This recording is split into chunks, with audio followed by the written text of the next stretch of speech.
ఏందిరా ఈ మ్యాచ్ ఇంత దెబ్బ పడింది, గెలుస్తామనుకున్న మ్యాచ్ ధోని ఇలా చేశారేంది? ఆ విజయ్ శంకర్ స్కోర్ చేశాడు కానీ మిగిలిన వాళ్ళు ఎవరు స్కోర్ చేయకుండా మ్యాచ్ని ఇలా దొబ్బెట్టారు. ఇది బాగా గెలవాల్సిన మ్యాచ్ను కూడా ఇలా వేరే వాళ్ళ చేతుల్లో పెట్టడం ఏంది?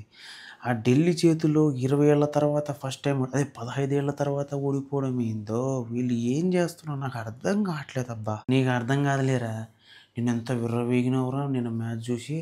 అబ్బో, నువ్వు విర్రవీగింది చూసిన తర్వాత నాకు జీవితంలో మళ్ళీ విజయం రాదేమో అని ఫీల్ అయిపోయినా. కానీ నీకు తగిన చేస్తే జరిగింది నాన్న. నిన్న అసలు చెన్నై ఏ స్టేజ్లో కూడా గెలిచే ఒపీనియన్ కూడా లేనట్టుందిరా. అసలు వాళ్ళు గెలవాలని మ్యాచ్లు ఆడుతున్నారా, వేరే టీంలు గెలిపేయాలని ఆడుతున్నారా అర్థం కావట్లేరా. దాదాపు లాస్ట్ 4 మ్యాచ్ల నుంచి ఒక మ్యాచ్ తప్పించి మిగిలిన మ్యాచ్ కూడా అన్ని అపోజిషన్ టీంలు వచ్చి గెలిపించుకోవడానికే చూస్తున్నారు. మన ఆర్సీబీ మీద 20 ఏళ్ళ తర్వాత ఒక మ్యాచ్ గెలిపించుకున్నారు. తర్వాత ఈరోజు డీసీ మీద ఇంక చేయండి, అన్ని టీముల మీద ఓడిపోతూనే ఉంటారు వరుసకు పెట్టి. అసలు ఏ స్టేజ్లో కూడా గెలవాలనే ఆలోచన మీ చెన్నైకి లేనట్టుంది కదరా. అరే ఆ మాట అనొద్దు. నిన్న ఏదో టైం బ్యాడ్ అయ్యి లాస్ట్ సీజన్లో 7 మ్యాచ్లు గెలిచాం కదా. ఈ సీజన్లో ఏదో టైం బ్యాడ్ అయ్యి వరుసగా పెట్టి ఓడిపోతున్నాం. లేకపోతే మా కన్సిస్టెన్సీ చూశారు కదా, మేము మోస్ట్ సక్సెస్ఫుల్ టీం, ఎక్కువసారి ఫైనల్కి వచ్చిన టీం, 5 కప్పులు గెలిచిన టీం ఇలా ఫెయిల్ అవుతుందంటే కొంచెం బాధాకరమే. కానీ ఏం చేస్తాం, మా టైం బ్యాడు, మా టీం మెంబర్స్ కన్సిస్టెన్సీగా రాణించలేకపోతున్నారు.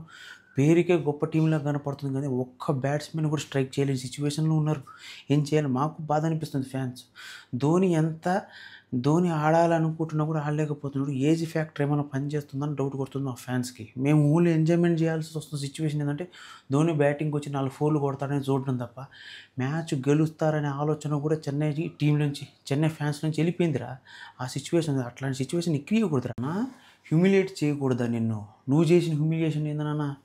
అదే మీమ్స్ పేజ్లో ట్రెండ్ అవుతున్న రీల్ నా మీద చేసి నన్ను అవమానించి నన్ను చేసావు కదా. ఇప్పుడు నేను అది నీ మీద చేస్తే, నిన్ను అవమానిస్తే నీకు ఎలా ఉంటుందిరా? ఎలా ఉంటుంది చెప్పు. అలా అదే కదా చెప్తుంది. నన్ను అవమానించవు, మ్యాచ్ నాకు చూడకుండా నన్ను హ్యూమిలియేట్ చేసి నన్ను అంత బాధ పెట్టావు. ఇప్పుడు నువ్వు ఓడిపోయినావు ఫస్ట్ మ్యాచ్. సెకండ్ మ్యాచ్ కూడా చూసుకుంటాం కదా, సెకండ్ మ్యాచ్ కూడా నేను చేసిన గెలుస్తుంది. ఊరికే నేను తక్కువ అంచనా. అయినా చెన్నై ఏ స్టేజ్లో అయినా ఆడాలని చూస్తుందా, ఎదురు టీంతో ఓడిపోవాలని చూస్తుందో అర్థం కాదు. ఎవరు కొట్టట్లేదు. రుతురాజ్ గైక్వాడ్ అయినా సరే, కొత్తగా వచ్చిన కాన్వే అయినా సరే, ఇంకా చెప్పారు చూసుకుంటే వరుసగా పెట్టి వికెట్ల మీద వికెట్లు. అసలు మ్యాచే లేదు. అసలు ఢిల్లీ క్యాపిటల్ చేతిలో ఓడిపోవడం ఏందిరా.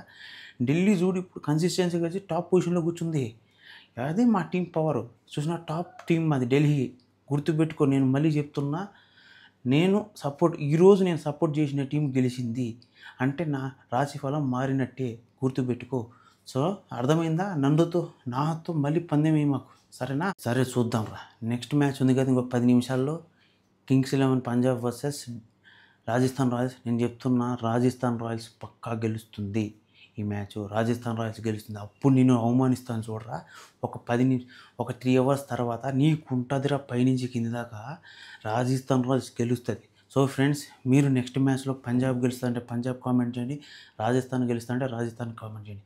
సో ఫ్రెండ్స్, మీకు కానీ ఈ వీడియోని ఇస్తే లైక్ చేసి subscribe to my channel film emoji. ఇలాంటి ఫన్ వీడియోస్ కోసం నా ఛానల్ని లైక్ చేసి సబ్స్క్రైబ్తో పాటు బెల్ ఐకన్ నొత్తి ఆల్ ఆప్షన్ ఆన్లో పెట్టుకోండి. బెల్ ఐకన్ ముఖ్యం మిగిలో.